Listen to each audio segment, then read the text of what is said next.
চোর মাচায়ে শোর। দোষ করছে তৃণমূল কংগ্রেস, সেটাকে ধামাচাপা দেওয়ার জন্য, সেটাকে চেপে দেওয়ার জন্য আইএসএফ এর নামে দোষারোপ করছে।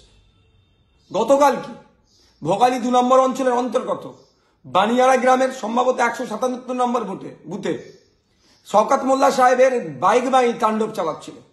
সেখানে তাণ্ডব চালানোর কারণটা হচ্ছে ওখানে শওকত মোল্লা সাহেবের একটাও ভোট পাবে না। শুধু ওখানে নয়, সারা ভাঙড় জুড়ে এই পঞ্চায়েত নির্বাচনের পরে ভেবেছিল হিংসার পরে আইএসএফ কে শেষ করে দেবে, কিন্তু আইএসএফ ক্রমশ বৃদ্ধি পাচ্ছে। অনেক হিংসা করেছে, আইএসএফ কে আটকাতে পারেনি। এই লোকসভা নির্বাচনের প্রাককালেও টাকা পয়সার লোভ, ভয় দেখানো, মিথ্যা কেস, তৃণমূল তাদের পার্টি অফিস পুড়িয়ে আইএসএফ এর ছেলেদের নামে মিথ্যা কেস, তাদের বাড়ি ঘর পুড়িয়ে দিয়ে আইএসএফ এর নামে মিথ্যা কেস, তারা বংচাজ করে আইএসএফ এর নামে মিথ্যা কেস দেওয়া আইএসএফ কে আটকাতে পারেনি। আইএসএফ এর জনসভাগুলোতে যখন উপচে পড়া ভিড় হচ্ছে, তৃণমূল ভয় পাচ্ছে। সেই জন্য গতকালকে এরা বাইক বাহিনীদের তাণ্ডব চালাচ্ছিল। বাইক বাহিনী যখন গ্রামে ঢুকে বোমাবাজি করছিল, আইএসএফ কর্মী সাধারণ মানুষকে বিতস্তত করে সন্ত্রাসের পরিবেশ কায়েম করে যাতে এরা ভোট দিতে না বার হয়, যখন এই ভয় দেখাচ্ছিল, আইএসএফ এর কর্মী সমর্থকদেরকে ভয় দেখিয়ে চমকানো ধমকানো যখন চেষ্টা হচ্ছিল, আমাদের পক্ষ থেকে অর্থাৎ আইএসএফ এর পক্ষ থেকে লোকাল প্রশাসনকে জানানো হয়েছিল এই বাইক বাহিনী এইরকম বোমা চার্জ করছে, এইরকম অন্যায় করছে।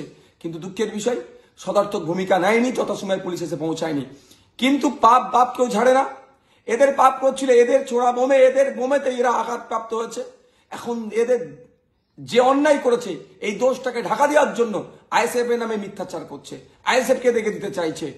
দুঃখের বিষয়, প্রশাসনও আজকে কলকাতা পুলিশও তার সুনাম তার ধরে রাখতে পারছে না।